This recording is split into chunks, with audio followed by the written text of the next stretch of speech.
Hey, everybody. Hey, welcome back to the 53206 cast. I'm Alex. And I'm Meg. And Meg, I don't know if you knew this. This is a podcast.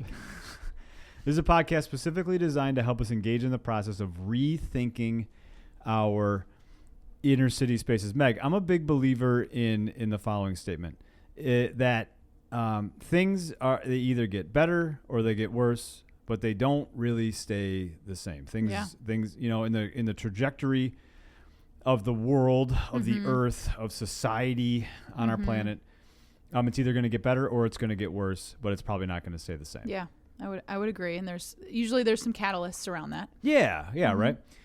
Meg, I was hoping today, so, you and I are part of a larger group of people that operate this nonprofit called We Got This. Yeah. We Got This was started about 15 years ago by a man named Andre Lee Ellis, who really started the program as a direct kind of in-your-face to gun violence. The catalyst was a person got shot on 9th and Ring, and he said, we need better. Yeah, we need to do something different. Something different to make a change. Right? Mm-hmm. And, throughout the course of his time there, he did a tremendous amount of work to make that happen. Mm-hmm. And like everything, things come to an end, and he decided he wanted to go do something similar somewhere else, and asked us to put a team together to kind of like make the next generation of We Got This, first off, still exist, but then, thrive. to thrive, right? Mm-hmm. And so, Meg, today I wanted, I know that we kind of have these episodes periodically where we talk about some of the things that are coming up for We Got This, or some of the goals like around We Got This. And, last year was a big year for the organization. The first, I'm thinking back 3 summers ago, I mean, there were not a lot of kids. It was coming off of COVID. It was just, not, I mean, there was, I think, we maxed out at 35, 40? Yeah, 35. Yeah. Yeah. And that, it's so funny because you get in these, it's just so interesting to me how like your mindset and like what is good and what's not good, like changes and flexes over time. Mm-hmm. So like the first week, we're trying to do a summer program, and there was like 6 kids, including ours, well 6, and like 2 of them were ours, so 4 maybe, and I may even be overestimating that. I feel like we like told it was like the neighbor across the street, and then like the people who lived within like 3 houses. Right. So that's it's fine. And whatever, but by the end of that summer, 25 30 kids coming out. And I feel like looking back on that, like those 25 and 30, or those, people who are really dedicated are now our student leaders. Yeah. And you know what? I'm really glad there wasn't 125 or whatever because I don't know how we would have ever, we definitely, we Got This has been really fortunate over the last couple of years to grow steadily. Yeah. To grow steadily. We expect it to grow. But it's not like growing at a pace that can't be maintained or sustained. Which is great because if 1,000 kids showed up, that'd be a problem currently. Now, someday, if 1,000 kids participate and We Got This programming and there's funding allocated for it, and all the I's are crossed and T's are dotted or whatever. No other way, but sure, we know what you're mean. If all those things exist, then great. Then 1,000 is the right amount. So, but Meg, we kind of like to do these episodes where we kind of talk about, well, here's what is likely to happen in the upcoming season of the growing season. Yeah, and we got some. Yeah, I feel like there's some exciting things going on. Yeah, so last year We Got This averaged 112 kids a Saturday, which I think, I don't remember what our lowest was. It was whatever the first week was our lowest. The highest was like 138 or something. That number sticks out in my head. Yeah, but an average of 112. There was definitely some growth that had to happen, and we implemented some different systems and added some people on Saturday morning, some adults, and things grew at a rate that was manageable. And so, every November, or at the kind of once you get kind of past the summer program, we all get together and we say, okay, what worked? Well, first off, what do we even do? And then what worked? What do we want to add? Yeah. And then we kind of make a plan based off of that so that we know what to tell the larger We Got This community. Hey, we're looking to do this many kids, which is about this much money. Yeah. We've got a really great group of donors. And I think, we try to be very, very intentional and specific about our donation verbiage, because we really just want to communicate that, when you donate $20, and I say this all the time, that goes to a kid. It doesn't go to overhead. It really probably doesn't go to adult leaders on Saturdays. It probably isn't going to the taxes. We try to fund those things through other means. Yeah. It really is very likely that your donation is going directly to kids. So if you donate, $240, that pays 12 different, that probably pays one kid for the summer. One kid for the summer, or it pays for one group on a Saturday. Yeah. Right, so we're super specific and really intentional about that. So last year we gave out $30,000 to kids. That kind of started early May. We've got some May work days, and Meg, in a minute, I'm hoping you can talk about the kind of like the spring ramp up plan, because We Got This is really well known for its Saturday program, but there's a lot that goes into leading up to growing season, and then there's always things after, but that just don't necessitate 112 kids showing up, right? So Meg, what does We Got This going on in April and May in the months coming up? Yeah, so something that is exciting that we're working with Andre Lee Ellis's his organization, which is called The Cage. We have Lemonade, Tea, and We, and it is a event on April 12th from, and I'm sorry I don't have it in front of me, but I'm pretty sure like noon to 2 ish, where we will have all the community gardens that sign up. So if you work with a community garden and you want to sign up, there's still possibility to sign up, but all the community gardens that are involved will have we'll provide free lemonade, tea, and some selective seeds. Oh, okay. And so it's just a neat opportunity for people to, realize where their community garden is, figure out where they can get produce, either at a cheap rate or a free rate. So that was kind of the goal, was like to get this map of the community gardens that are especially in inner city spaces, so that people can have access to food once it starts gardening. Yeah. Once the growing season starts. So again, that was Lemonade, Tea, and We. So we're really excited about that. So the week before that, which it's the first. Saturday, April 5th is a date on the calendar. Yes. So Saturday, April 5th will be a garden cleanup day. Okay. So that will be a date, just, you can come out on a Saturday, really, you can come out for an hour, you can come out whenever. Really, I'll be out there most of the day. So anytime you want to come out and help, we would love that. Another really exciting thing that is going on is we were selected to be a scholarship winner for Floret. So Floret is a flower farm in Washington, and so they have been training us how to grow more flowers. And so we will be starting the flower farm, which will be a small little flower farm over on 9th and Burleigh. And so, that we're going to be really starting in Saturday afternoons in May. And so, any of these Saturdays, we'd love anybody to come out to just lend a hand. We will have our student leaders will be coming out too. So we're really excited that our student leaders will just we're trying to help them know just a little bit more about gardening. So especially if you have garden knowledge, but if you don't, that's also fine. If you can lift, that's also helpful. So those are the things that are going on in the next 2 months. Yeah, and I'm glad you brought up the flowers because I want to talk about planter boxes in a minute. But all of the produce that We Got This, we always talk about, like, should We Got This have a farmer's market or those kinds of things.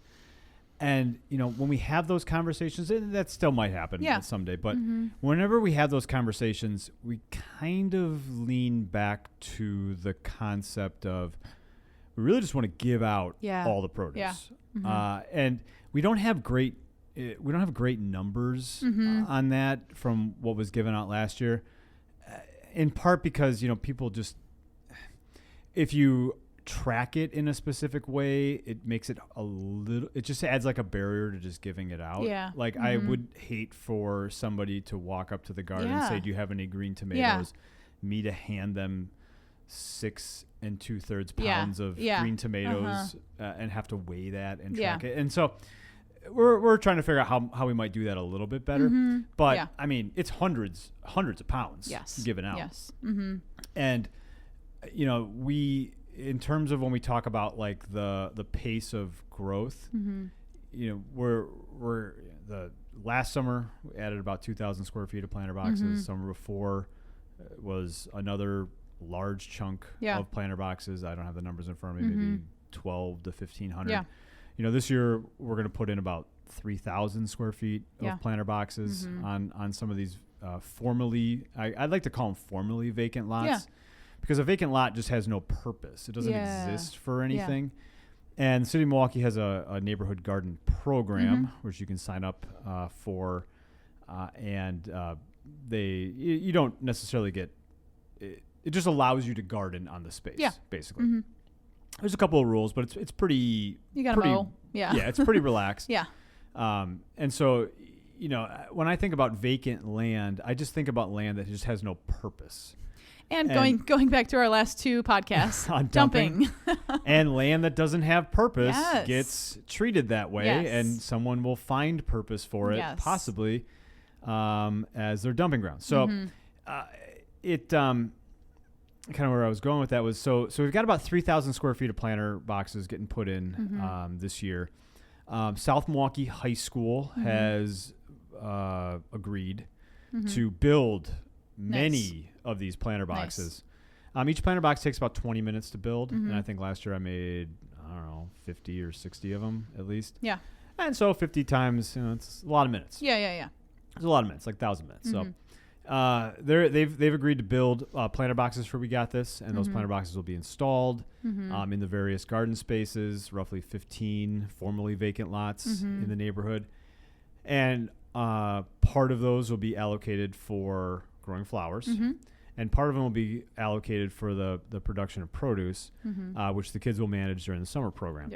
Why I bring up this conversation about produce and flowers is, Meg, you and I had an interesting conversation one night, and I don't know, sometimes, you ever notice, Meg, sometimes you get a little emotional? Oh my gosh, yes, I do sometimes. It's fine. And sometimes, and whatever, I probably get this way. I'm sure everybody gets this way. But you're very logical. You never have shown many emotions, so I can attest to that. But you were maybe questioning a little bit about, I do, like, I question a lot that, like, I love flowers, and I feel like the feedback we get from We Got This is kids love the flowers. They want more flowers, and they love being able to pick flowers and bring them home with them. It's incredible. Oh, can I, like a kid says, can I bring, a bouquet home for my mom and my grandma? Oh my gosh, yes. Like, this is incredible. But I do feel like sometimes I struggle with, our community needs so much, and they need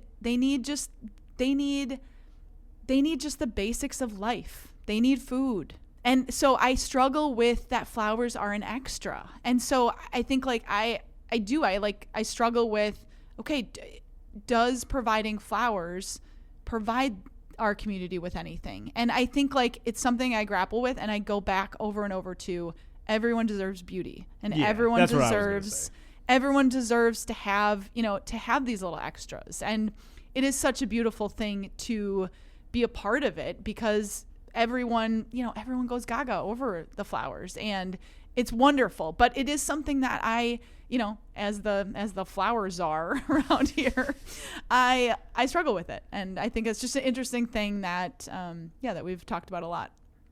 Yes. So, Meg, 3,000 square feet of planter boxes will be more than enough to significantly increase our produce production, and also allow for people to have a little bit more joy and beauty in their lives. Something that I'm really excited about was, we put out on the Facebook page for people to we put on the Facebook page for people to purchase things through Amazon wish list.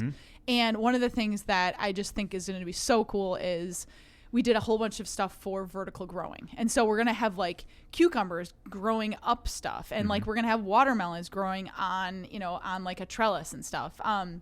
one of the other things I'm excited about is we're growing sweet peas. And so we're going to do like a sweet pea tunnel. And so people can walk through this tunnel that has like these flowers that smell really good all around them. So I think it's just going to be a really neat summer of growing just a little bit of different things that that I think will actually grow better and will just be fun for the kids to see. Yeah. Yeah. And Meg, you mentioned student leaders. Yeah. As one of the things. And that was something that we got this kind of tried out last year. I love the concept of having, some say in this organization and being able to maybe articulate or point out when we can have like these layered approaches to what we do and what these different layers are what these different layers are working towards. Yeah. So, you can run a farm and you can have the produce and you can give out the produce. And you can treat that in a way that doesn't, like, I just would always remember kids would like detassel corn. Did people detassel corn where you were from? No. I don't even know what that means. And it didn't happen a lot by me because I think that they were like kind of phasing out farms. Can you even say, like, I don't know what detasseling. I don't know what detasseling actually is, but I think it's like something that has to happen. Okay, I have no idea, but like something that has to happen in order for the corn to grow. Okay. Anyways, so if you were 12, and you lived like a little farther away from me, you could go detassel corn. Like I've known plenty of people that lived in Indiana. Okay. I'm not from Indiana, but that lived in Indiana, and their very first job when they were like 11 was they would walk the fields and detassel corn. Okay. And you'd make like $5 an hour. Sure. Something crazy, right? That while like that's like one way that you could operate a program like this. We could be very focused on just like we want to have this much food given out and we're going to run it like a business. Yeah. But we don't do it that way, obviously, because we want like these other layers to be added into the programming that help people go from being a child to an adult. And one of the things that one of the characteristics of adults is many of them have leadership qualities. Yeah. Yeah. Whether you are the leader of your own life or you are the leader of an organization or a pod of people, there's probably very few things that are better for our community than the raising up of young leaders. Well, and I just like as a person, I was one of the leaders of this group, and my group last year went out and we just planted flowers in different people's spaces. So there's an older woman who lives on 13th. She was one of our first people. We went up there. We just planted flowers. So we'd go back and we would, get rid of the weeds, and so we had all these spaces around. And one of the most exciting things for me was the student leader portion, because I had a lot of kids that would work really hard. And then I loved it because they'd be like, here's why I think I should be a student leader this week. And I'd be like, oh my gosh, you're going to need this in life. Like, this is incredible that like, you're already like telling me what you did right, like how you did better and why you should get more money because you did well. And most of them, I would be like, all right, you're right. Like, you did an awesome job today. And it was like so much fun for me. Another really cool thing was I had this kid that I think he was one of the only ones that him and his buddy got kicked out last year. And so I loved these two guys. I thought they were clowns, but I really liked them. So one of the times I had this younger kid who also we had a little bit of problems with him. And I think it was the last day. And I had, 17 kids in my group. So that is way too many for me to be able to manage. And so I asked the one kid to manage the other kid. And he came back to me and he's like, this is so hard. This is so hard. And he's like, I understand like why I should be better. And like, it was so funny. So I feel like the student leader thing, it worked so well because kids would want that extra money and they would work harder because of it. And so, yeah, I think it was just like, it was a great, great opportunity for kids to be able to just have that leadership role. Yeah. And so the funding structure for We Got This in terms of payment to the young people, we do take some 7 and 8 year olds that can come to the program. And mainly they're just like siblings. Yeah, younger brothers and sisters. Yeah. Or, I mean, if there's an 8-year-old that lives 4 houses down from the garden, like we want to try to leave space in our programming for that kid to come out, right? And so we have those younger individuals. They get paid $10 to come out. Individuals that are older than that group, all the way up, we'll go about to 18-year-olds. Usually, like if you've graduated high school, we're kind of like, this might not be for you. And sometimes we're like, okay, now you're a student. Now you're like a leader. Now we may be able to find like a more advanced. Yeah, like we have 2 girls that incredible girls. Right. They're both leaders. They lead together. So like that was a great opportunity where they were too old, but they're incredible. Yeah. So just in the back of our minds, of the team's minds, is we want to try to find leadership opportunities for the people that are right in front of us. Yeah.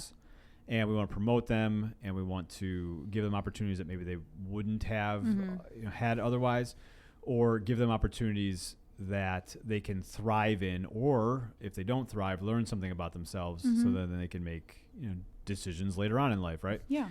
And so the largest group of payments, so we have a small group of younger kids, a very large group of like 9, 10 to 18-year-olds. We each get paid $20, and then they're the student leaders. Each group has available to them, so students get split up into groups of roughly 12 to 15 kids, and those kids are assigned to an adult leader. Each group, and this summer we'll have 10 because we think we're going to have 125 kids a week. So it's 12 and a half kids a group. Each group has available to them $40 additional to give out to either the kids that are exhibiting great leadership skills or the ones that you've identified as your student leaders, or the ones that are going above and beyond, sort of as like a bonus payment, something along those lines. So one of the things, Meg, I put out on the podcast a lot just because I think, somebody might listen to it and be like, yeah, I want to do that. I have mentioned probably 10 times in my life that I would love for someone to write the check for the porta potty. Big news. And the big news is? The big news is somebody donated to the porta potty. The porta potty fund. Yeah. All right. So I feel like something that we implemented on, we got this mke.com was there in the donate area. There's actually different ways you can donate. And so student leaders is one of the ways you can say, I want my money to go to student leaders. But one of them was the porta potty. Nice. So I would encourage our listeners, if you want to go check that out, you can see some of the things that we are excited. We're excited to be able to. You can buy the porta potty, or you could buy more dirt. All the different things are on there. Both things that are going to be necessary. Lots of dirt and a porta potty. Yeah. But so just kind of like thinking about what we anticipate the summer is going to look like. We start on June 7th, and we're going to run through August 23rd. Saturdays from 8 to noon. I anticipate us hitting our capacity earlier and earlier every week. And we'll probably set the capacity at 110, 115, and we'll take up to 125 kids. Just because anytime you draw a line in the sand, there's just always things that you find like, if there's 30 kids that show up all at the same exact time at 7:26 to start work at 8 o'clock, it's really hard to figure out which kids should go home and which kids shouldn't. So, so we always end up going a little bit above our capacity, but we do recognize that, because every kid is making $20, that is the amount of 20s sitting in the envelopes is our biggest limiting factor. So we have to make sure we have enough cash on hand to pay all the kids. So, Meg, I think one of the things in my mind, and just from the last episode, just talking to individuals from the city of Milwaukee, just talking to other people in general, there's a lot of people that want something different for our neighborhood. Yeah. And I would say, we've lived here going on, pretty soon we'll be on our 20th year of living where we've lived. And I would say that never before have I seen the general numbers of people that want something different for our community. Yeah. Whether they're from our community, currently live in our community, or really have no stake in it at all. Yeah. You know, I think the general consensus is that, you know, people want it to be better than what it is. Well, and I think what I'm just seeing from, you know, from like political stuff or whatever is like people want better. Yeah. And so like, how do you force, how do you put your energy towards good? Mm-hmm. This is a great opportunity. Yeah. And so, you know, like I just feel like there are so many great opportunities. There's so many great nonprofits. You know, we can help create the society, the culture, the community. You know, we can help raise the roof, raise the bar a little bit. Sure. In all these different areas. And, you know, it takes time and energy, but we can all do our part. Yeah. You know, I was talking to somebody while I was mudding. Okay. And we were talking about that on the last episode, but you know, so I probably talked to 15 or 20 different people from the city, city employees. Yeah. Again, all great people. Mm-hmm. And one of them kind of said this thing to me, like, you know, there's just so much crazy drive. What do you call it when people are driving crazy? Reckless driving. Reckless driving. And, you know, I don't know that you can do anything to solve reckless driving. Mm-hmm. You know, in my mind, I'm like, well, you know, I've never seen a police officer sitting on the corner of 8th and Ring pulling people over for going 65 down our street, which is like a 30-mile-an-hour street. Yeah. I've never seen that. You know, that might be helpful. Mm-hmm. It's easy to want someone else to do something to fix your problem, I guess is kind of where I'm going with that. But it wouldn't surprise me if a program like We Got This is actually the answer to a lot of those things. Mm-hmm. I mean, Andre had the wherewithal to say, we're going to try to do some work against gun violence by getting kids' hands in the soil so they stay off the trigger of a gun. And it wouldn't shock me if the solution to the city's reckless driving problem is getting kids engaged and finding purpose and content and feeding them well and helping their self-esteem by giving that student leadership opportunities, bringing in all sorts of outside members, you know, community members or people from outside the community that can show them what they can be in 10, 15, 20 years. That can encourage them. And I just feel like it goes back to the self-esteem. If you live in a crappy neighborhood that your walls are falling down, your self-esteem can't be that great. Yeah. So, you know, Meg, I think we mentioned it on this episode, and if we didn't, I want to make sure that we just put the email address, contact@wegotThisMKE.com. We're trying out a bunch of different things this year that we haven't even really talked about, but we also could try out things that we don't even have on our radar. Meg, one of the coolest things that happened, it was like 3 summers ago, or maybe it was 2 summers ago, or maybe it was even last summer. Yeah. But Noel from Wheel and Sprocket. Yeah. You know, there's just in a neighborhood like ours, it's so easy to find an avenue to make an impact. Mm-hmm. And you don't have to look that far outside of what you already do or what you're already good at. So he came and he fixed bikes. Yeah. And, filled up tires, and it was awesome. Yeah, he's the owner of Wheel and Sprocket. It's a big bike store chain. Yeah. And he physically came out and fixed bike tires. Yeah. And you don't have to be you don't have to be Noel. You could be anybody that has any access to anything that would be useful. Yeah. And we'll try to find a spot for you. Yeah. So again, if you're interested, you can go to the donate page on wegotthis.com if you want to donate. wegotthis.mke.com. Or you can reach out if you've got a specific thing that you are interested in funding or a specific thing that you'd like to partner with or something. Or a specific little initiative that you would like. That's always the most important thing, is if it's something that you would, not that you want to tell us to do, but that you would like to physically do, please reach out at contact@wegotthis.mke.com. And Meg, because I don't know if we were I don't think we would ever turn anybody down that said, I want to do X, Y, and Z. I'm going to come and do this, and this. Yeah.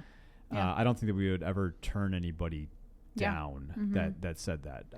We just try to make it work. And something that we, I feel like I still am like, oh, it'd be so cool to have somebody that was like into carpentry. Sure. That would be neat. Yeah. I'm just going to put that out there. Yeah. Yeah. Somebody that was into carpentry that also wasn't very busy from 8 to noon on Saturday mornings, like me. Yeah. That'd be really helpful. Yeah. So, all right. Well, thanks for listening, and we will catch you next time. Bye. Bye.